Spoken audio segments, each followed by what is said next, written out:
business lady Josephine Kafura and 9 others are facing fraud and money laundering charges relating to the NYS theft. In the letter, Tobiko said there was real danger that his evidence would end up being used by the suspects to prejudice or undermine the criminal cases against them in court.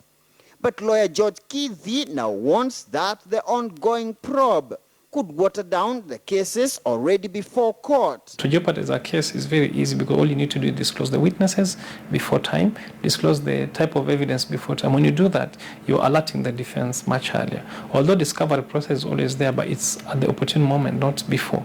And therefore interference, for instance, with the witnesses will be very easy. You may be jeopardizing the lives of the witnesses in the first place.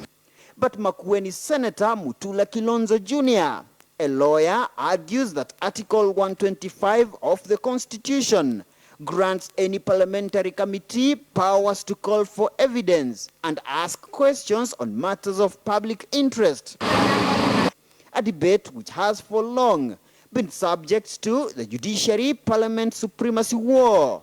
No interference whatsoever to an ongoing case in court is allowed in law and under the Constitution because that's part of the guarantees of fair trial and that Article 50 of the Constitution. Kafura, a key suspect in the scandal, former Devolution Cabinet Secretary Anne Waiguru and Mangiti have already been grilled by the committee.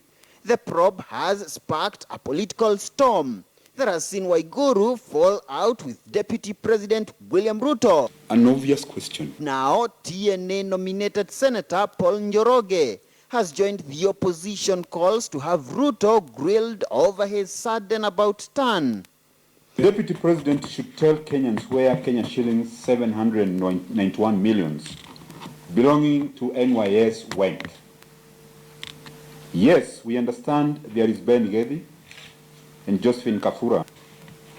But Ruto should know that Kenyans are not fools. Absent.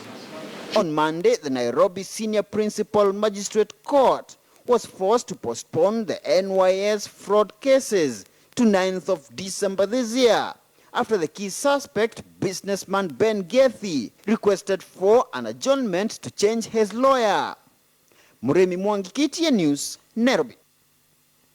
And still on the Graft allegations, Health Cabinet Secretary Cleopa Mailu and Principal Secretary Nicholas Muraguri appeared before the Senate Committee on Health to answer to claims that 3.2 billion shillings was lost at Afia House. The two argued that it's not until the audit report and investigations are completed that Kenyans can get the true picture. The Afia House scandal probe continued Tuesday as Health Cabinet Secretary Cleopa Mailu and his Principal Secretary Nicholas Muraguri appeared before the Wilfred Machage-led Senate Health Committee. CS Mailu revealed how PS Muraguri had requested Treasury to transfer the auditor as the audit was underway. On 19th of October, I received a copy of a letter written by the Principal Secretary National Treasury to the Principal Secretary in the Ministry, responding to his letter of 12th July, which I didn't have a copy, affirming that the auditor will continue to audit the ministry until end of October, and in November, somebody else will be posted to the ministry to take over the leadership of the internal audit. Muraguri refuted the claims, saying he only requested for a more experienced auditor, adding there was no evidence of him demanding for the auditor's transfer.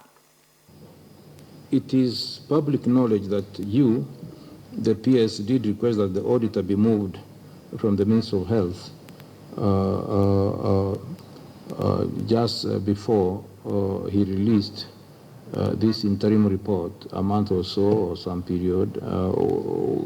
Could that have been the pressure for the leak that caused the leak of the report? What was going on? Why did you want the auditor to be removed out of that ministry? I never did that. What I asked is for a more competent person to help us improve our internal audit systems. The ministry was also put to task to explain the planned refund of $1.6 million to the Global Alliance for Vaccine and Immunization, Gavi, meant for child immunization, which could not be accounted for. People were moved, offices were moved, we could not be able to get proper documentation because of that movement. Remember, we are also two ministries. We had medical services and public health. And a lot of activities were happening around Gavi programs in both ministries. Remember, we merged. People were transferred. In counties as well, people were moved. Some of the money was sent directly to the MOHs then, this is the Medical Office of Health. Some had already been moved out. So the challenges we had was access documentation and paperwork that supported various activities.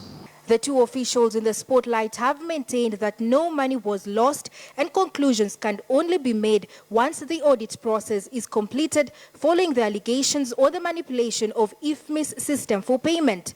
Caroline B., KTN News. Away from the Graft investigations, Court leader Raila Odinga has once again torn into the Jubilee government over the security lapse in the Kerio Valley escarpment. The ODM leader regrets that innocent Kenyans have to lose their lives along the valley, while according to him, the Jubilee administration is busy entertaining Kenyans with rhetorics and lip service.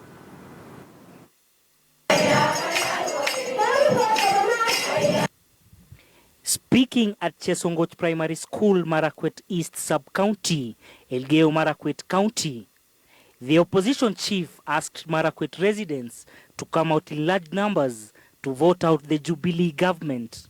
Unaona wanakwenda wanachukua mama ya kusuka nywele, wanaweka yeye pale, yeye ni kandarasi. Hatima kampuni 20 amesajilisha siku moja. Yeye sasa amekuwa ni director na anapewa pesa. Ni kama wewe una akili zaidi, kama wewe si pungwani, unafikiri yule mama atakavura anaweza kwenda akatoa pesa ya serikali? Anaweza? Haya ni kama miujiza, ni kama sarakasi, ni kama mchezo ya watoto. Raila was accompanied by other opposition politicians, said President Uhuru Kenyatta has no moral authority to rule this country since he is unable to handle security and graft issues. Hakuna haja ya makamu wa rais kuja hapa. Anaita watu, anaongea na wao, baba wa namna hii, alafu akitoka namna hii, hiyo mambo yanaendelea kama kawaida. Na wewe ni makamu wa rais. Sasa unafanya nini huko?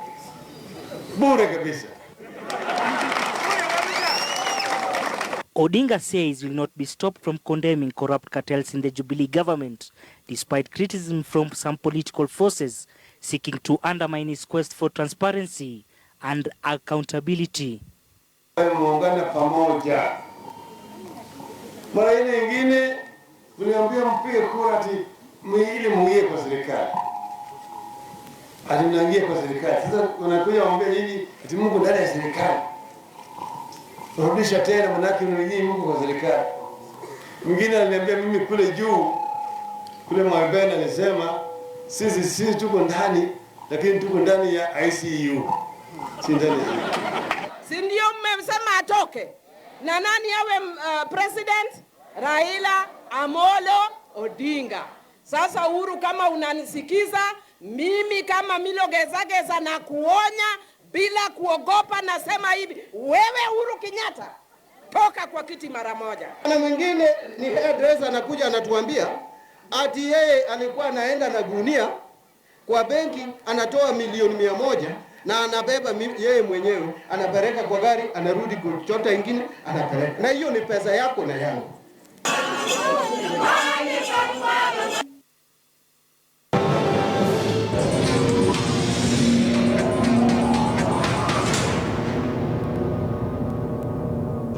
A secondary school principal, an examination supervisor and an administration police officer alleged to have tampered with the Kenya Certificate of Secondary Education examination paper were today charged before Nanyuki Court. Joseph Weru, Lucy Gadhiru Mishire and Laban Muraga denied a joint charge of damaging examination materials. They were charged that yesterday at Gatwanyaga Secondary School in Kieni East, Nyeri County, they willfully and maliciously damaged the KCSE 2016 Chemistry Paper 1 examination information material that was a package by creating 2 holes on the said package with intent to access the chemistry paper. Muragi, who is an AP sergeant, was faced with another count of neglect to prevent a felony whereby he was accused of failing to use all reasonable cause to prevent the said damage. The accused were granted 800,000 shillings bond with a similar surety on an alternative of 300,000 shillings cash bill.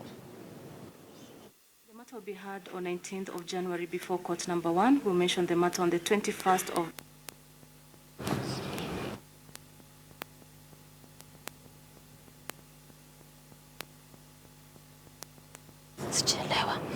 All right, the wall-to-wall coverage of America Decides as Americans Go to the Polls is underway here on KTN News as well as KTN Prime, as both candidates, Sophia, Hillary Clinton and Donald Trump, compete on who will get to that magical number of 270 electoral votes first.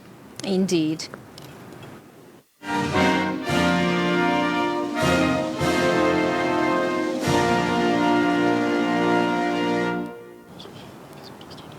So we now want to cross over to New York in the United States of America. Rosalyn Obala has been following events for us there. Rosalyn, what a date has been. The candidates went through to around 1 a.m. in their final campaigns. And of course, they voted as well. What can you tell us as far as what's happening in the U.S. right now? Thank you so much, Sophia. Just to put in perspective, I'm not in New York, but I'm in Virginia at a place called Newport News. I was able to follow closely the last campaigns of these leaders, and I was yesterday in Richmond, where Hillary's running mate, Tim Kaine, just came back home because this is his area, to just come and also try to rally support for the president and also him in this area. But this is the first time we are also seeing the 2 candidates coming from the same state, that is Donald Trump and Hillary Clinton, both of them coming from New York, and yesterday they were just 1 meter away. Donald Trump was at Hilton Hotel, while Hillary Clinton, once she was done with her campaign, was at Jacob Jeffers Convention. But come this morning, everybody woke up in the morning. I was able to visit some of the polling centers, and people have come in large numbers. As you can see where I am, this is one of the places where the Republicans have more support. And if you can see behind me, people are just walking in. I was able to count some people in the line, around 80 people. This voting center has around 4,000 people, and by morning around 10 they had already voted 1,720. All right, thank you so much, Rosalyn Obala, for that update for us live in Virginia in the United States of America. Ben? Thank you. Here in Nairobi, Americans have been following what has been happening back home, and KTN News editor, that is Asha Mwilu, is standing by in Hurlingham here in the capital, Nairobi. Asha, what are those Americans living in Nairobi saying? Thank you, Ben. We're really lucky to have been invited to a really interesting event here in Nairobi. We're in Hurlingham right now, and we're hanging out with Americans, their friends, Kenyan friends, and Europeans. And what they've been doing for the last 4 hours is calling back home, calling undecided voters, that's family, friends, and even voters that they don't know, to just convince them to go out and vote. And this event, I must say, is really subjective because they're supporting one candidate. So as you can see behind me, you can see everyone is really busy on their laptops. They're making Skype calls, they're calling people on their phones, speaking to people who pick up their phones, and so far they've made more than 350 calls and convinced how many? And convinced about 10% of those. So let's speak to Elizabeth, who's our host this evening. How are you, Elizabeth? I'm great, thank you. So how long have you been in Kenya? 3 years now. Why did you decide to hold this event? Well, I believe strongly in the candidate, Hillary Clinton. I believe strongly against her opposing candidate, who I don't think I need to name. And I love this feeling of being part of something bigger around an election, and being this far from the States, you can feel pretty disconnected, and you look at it and you're like, what is going on over there? Like this craziness. So this is like a really fun way to get people together, to give us something to do so we're not just stressing out, but to feel like we're part of the campaign, the whole experience. I must ask, because I've seen a setup in the next room where you have the map and you have a couple of states posted on the wall. What's the criteria? How do you choose which voters to call? Well, right now we're focusing on swing states, which are states where they could go for either candidate, sort of depending on who decides to vote and who they decide to vote for. And this is really easy, calling swing states through the Hillary Clinton campaign. You just go and sign on, and you kind of can choose a state, or they just give you a random state. I chose a couple of swing states that are particularly close, like Florida and North Carolina, and those are important in terms of winning electoral votes, but they're also sort of big symbolic victories. If Hillary Clinton could win Florida out from under Donald Trump, I mean, that's like his, you know, the whole crux of his campaign. And so that would be not only winning those votes and in the Electoral College, it would be the momentum of winning a state that people don't think you're going to win. And there are a lot of close races. Well, thank you, Elizabeth. We'll be here all night from 10 p.m. when Joageo will have a special panel discussing the nitty-gritties of this election. And we'll be able to go to the next room and discuss those states and how they're being affected by the votes coming in from the U.S. and also maybe speak to some of the Kenyans here at this event to find out why they came here and why it's important for them to make the calls back in the U.S. to convince voters to go out to the polling station. Ben, Sophia, back to you. By 10 p.m., Joageo will be joining me here. So we're still on standby. Thank you, Asha. Asha there with the views of friends of Americans. Many thanks. All right, you are watching KTN Prime, our special edition, America Decides 2016. To remind you, our big question tonight, we're asking you, who do you think will win between Hillary Clinton and Donald Trump? Yes, indeed. Keep sending those texts as well as Twitter. Our SMS line as always, 22155.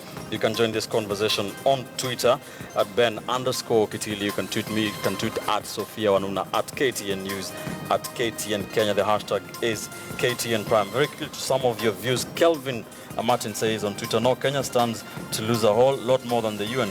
That is something totally different. Martin Mto says, I think Hillary Clinton will emerge as a winner. Galgalo Mohammed says, Donald Trump is a man of the people. Dishon Mariapa says, Hillary Clinton, of course. Vincent Jail says, of course, Trump. Ladies, wajipange. A lot of views. Cases here says, economically, Trump has the stamina. Well, we'll see what happens. And speaking economically, later on we'll have our Abby Agina telling us more about the implication in as far as whichever way it may go, what that would mean for the future of the United States of America. Stay with us. We'll be back with more.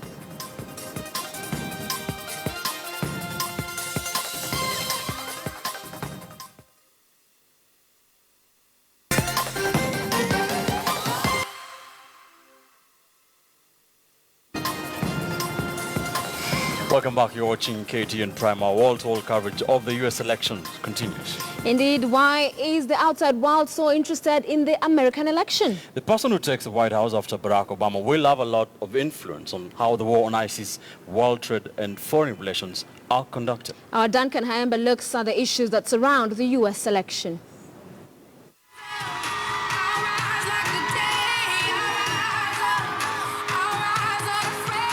They say cometh the moment, cometh the hour, as Americans hammer the last nail to bring the curtains down in one of the most politically vicious campaigns in the history of U.S. elections, pitting traditional arch rivals, the Democrats and Republicans. Former First Lady, New York Senator and Secretary of State, 69-year-old Hillary Diane Rodham Clinton, and 70-year-old billionaire and controversial businessman, Donald John Trump. But a number of global events also play a crucial role in shaping this election. I hear anybody saying their vote does not matter, that it doesn't matter who we elect. Read up on your history. It matters. We've got to get people to vote. Realize everything we stand for is at stake. All the progress we've made is at stake in this election. Top on the list is the U.S. continued influence across the world, which is perceived to be on the decline. For instance, the attempted coup in Turkey, which sparked a diplomatic tiff between Ankara and Washington.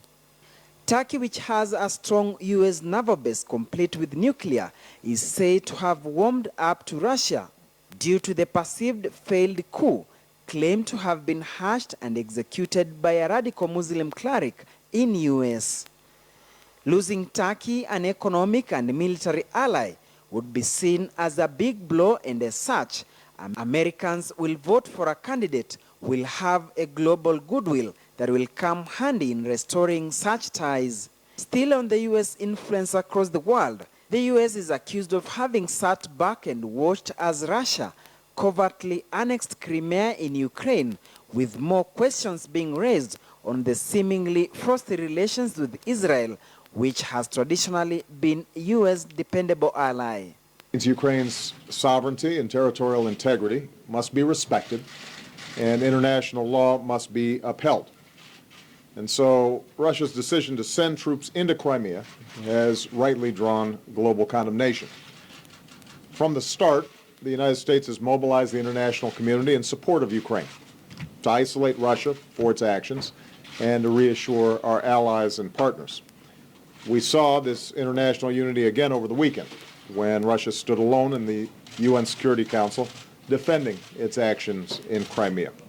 And as I told President Putin yesterday, the referendum in Crimea was a clear violation of Ukrainian constitutions and international law, and it will not be recognized by the international community. Therefore, America might be forced to settle for a candidate who will restore the nation's influence across the world to continue on a high where outgoing President Barack Obama has left, having restored U.S. relations with both Japan and Cuba. My name may not be on the ballot, but our progress is on the ballot. Tolerance is on the ballot. Democracy is on the ballot. Justice is on the ballot. Good schools are on the ballot. Ending mass incarceration, that's on the ballot right now.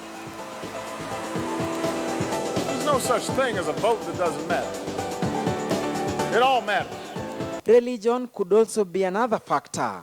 Whereas Democratic candidate Hillary Clinton has campaigned on a platform of religious tolerance, Republicans' Donald Trump has been categorical, stating that once elected, he will issue a temporary ban on Muslims from traveling to the U.S., a stand that has attracted worldwide condemnation.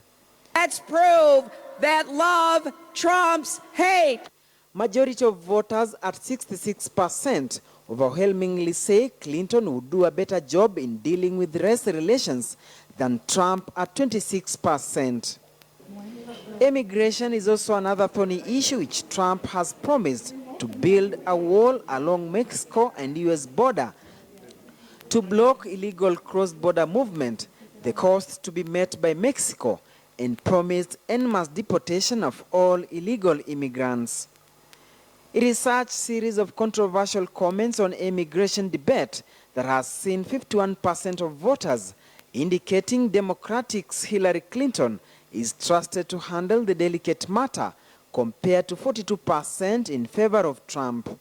I will build a great, great wall, and I will have Mexico pay for that wall. After we have achieved historic turnout in 2008 and 2012, especially in the African American community, I will consider it a personal insult, an insult to my legacy, if this community lets down its guard and fails to activate itself in this election.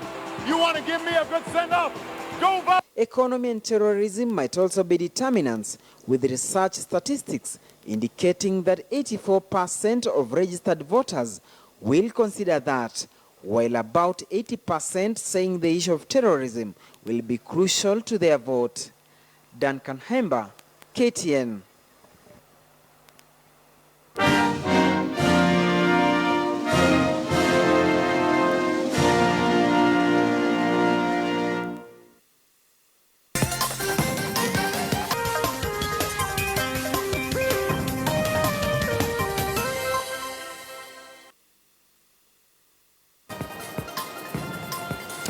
And welcome back. Time now to bring in the economic perspective to this U.S. election. My name is Abi Agina, and we take you through now what it means for the economy.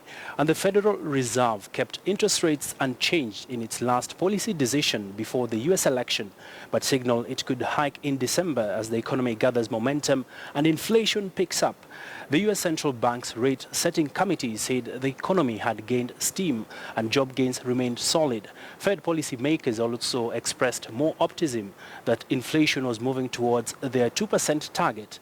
In a statement following a two-day policy meeting, the Fed committee judged the case for an increase in the federal funds rate has continued to strengthen but decided for the time being to wait for some time, further evidence of continued progress towards its objective, suggesting the bar appears low for a rate increase at the final policy meeting of the year in mid-December. The Fed's increasing confidence that prices were moving higher was reflected in its view that inflation had increased somewhat since earlier this year and the removal of its previous reference to inflation remaining low in the near term.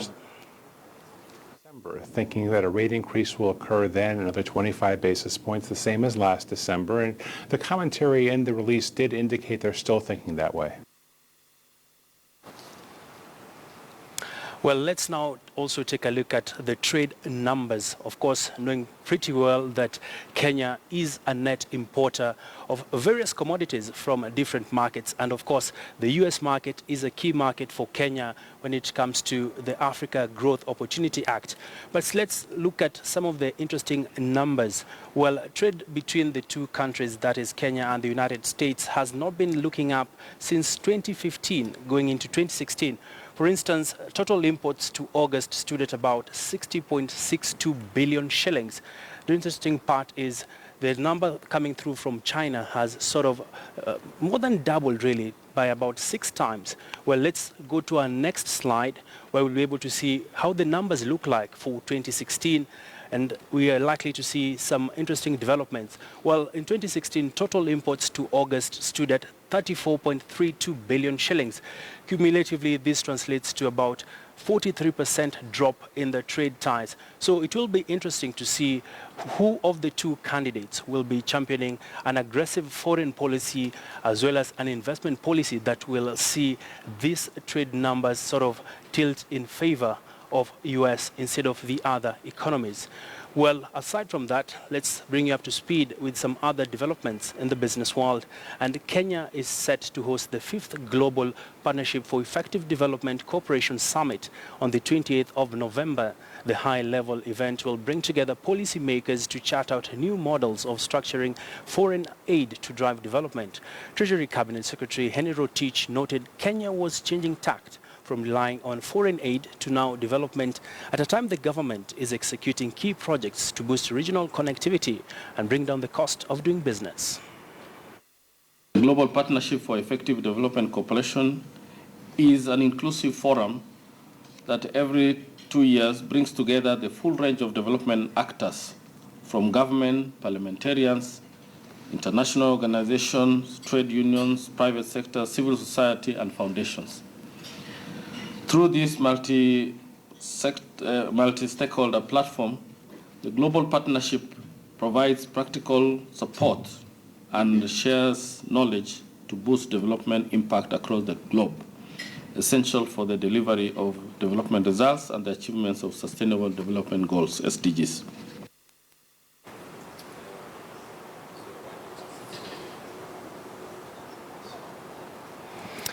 Well, indeed, it is a historic election that a lot of analysts will be keenly observing, knowing pretty well that the US is one of the biggest economies in the world, and what this election will translate to in terms of trade ties for Africa. Well, I leave you now with the day's financial report. Of course, the shilling continues to be a bit stable compared to other currencies, trading at about 101.62.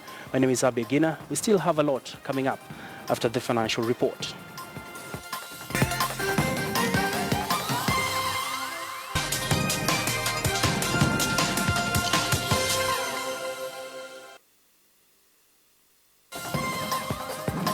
Welcome back to the broadcast. Let's take a look at what's happening in the world of sports. Kevin Cheruiyot and Petty Ndanda have been knocked out of the ongoing Africa Tennis Championships being staged in the country. Yeah, Chariot lost 6-3, 6-3 to Yassin Imberek of Morocco, while countryman Andanda was no match for DRC's Dennis Indondo, going down 6-4 and 6-1.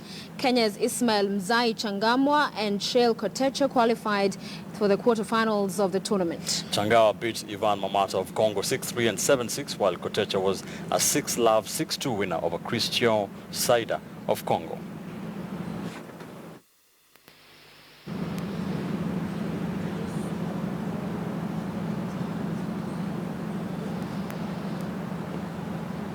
New York Marathon champion Mary Keitany has credited Olympic snub as her motivation to winning this year's edition of the marathon. The 34-year-old has already set sights on next year's race days after her win. Girme Gebrselassie, who won the men's marathon, revealed his delight in winning a major marathon for the first time in his career. Rajvir Teti is seeking to win this year's junior autocross title in style on the final leg of the series. The youngster, who's in the two-wheel drive in turbo class, has accumulated 184 points this season. This guaranteed the championship win this weekend. The 14-year-old Tams Ananyuki and the river legs of the National Autocross Championship as the most challenging that he took part in this season.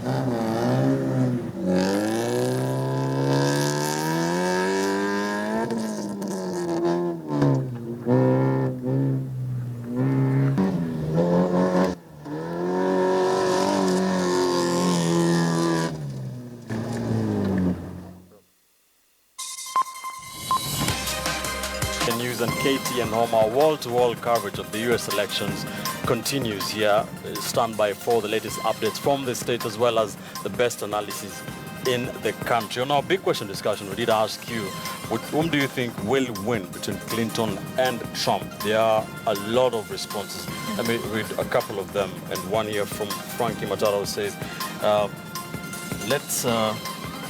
let her become the first woman to lead Americans and show an example to the world. And one here from Zilicopter says, Democratic win has never been good for Africa. Yes, and there's also Godfrey Nderitu, too close to call, but I see Hillary carrying the day, but not with a landslide win. Keep the conversation ongoing on Twitter as we continue to cover this election for you in the way on the weekend. It has been a pleasure to have your company with us here on KTN Prime, but don't go away. Our extensive coverage of America Decides 2016 continues shortly. KTN's Joe Ageo is coming up with an able panel to discuss the issues at hand. You don't want to go away. Have a good night and God bless. I'm Sophia Wanuna. I'm Ben Kitili. Good night from Nairobi.